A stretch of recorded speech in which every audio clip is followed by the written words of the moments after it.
So guys, we are back with another This Week in Destiny breakdown video. In this one we have an update to the Arms Week event, as well as changes to weapons in the Crucible, a quick preview of the new Heliostat exotic mission, and congratulating the world's first team for the epic raid race on Desert Perpetual.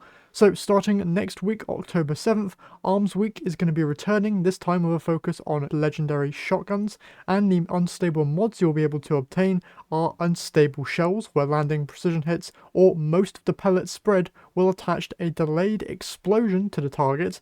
Illegal trigger, every shell fired increases rate of fire for a short time, and magazine size and reserves are increased beyond their normal limits. And then finally, aftershock. Final blows create a wave of energy behind the target.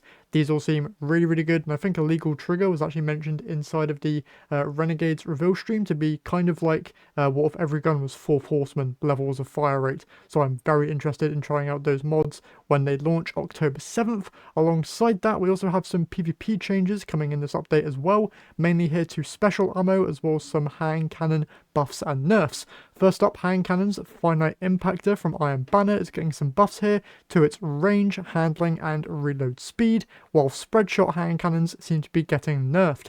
At least in PvP anyway. In PvE they're getting some kind of a buff. Increased bonus damage versus combatants from 8 to 15%, that's the PvE buff, but then for PvP and PvE I'm guessing, they are reducing the range by 5%, increasing spread by 10%, increasing recoil by 25%, and reduced handling by 10%. Next up, heavy burst sidearms are also getting some nerfs, where you'll be taking just reduced damage generally from them, but also reduced body shot damage from 33 to 31, and reduced critical hit damage from 52.8 to 49.6.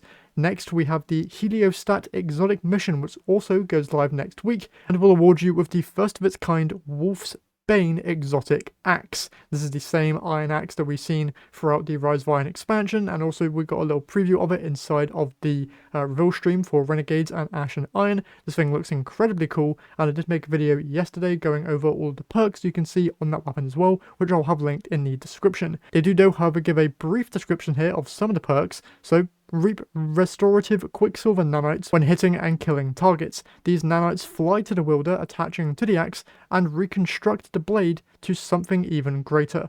Once enough nanites have occurred, hold reload to overclock the blade, increasing its damage output and transforming the heavy attack into a swarming, flaming quicksilver swarmnado. This honestly sounds incredible, and I really am hoping that it does some decent damage, because having an axe be the best DPS weapon in the game would be very fun. Now though, we have some updates here to how the exotic mission is going to work. So when tackling the new Heliostat exotic mission for the first time, players will be locked at normal difficulty and fixed modifiers for a consistent experience. You'll be rewarded with a power bump for all fireteam members, no matter where in the power journey they're at.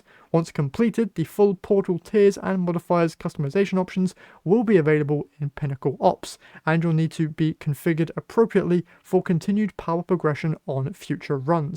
It's important to note that players who have not completed their first run cannot join a normal unlocked version. However, players on their first run can invite players who have already completed their first run to play with them.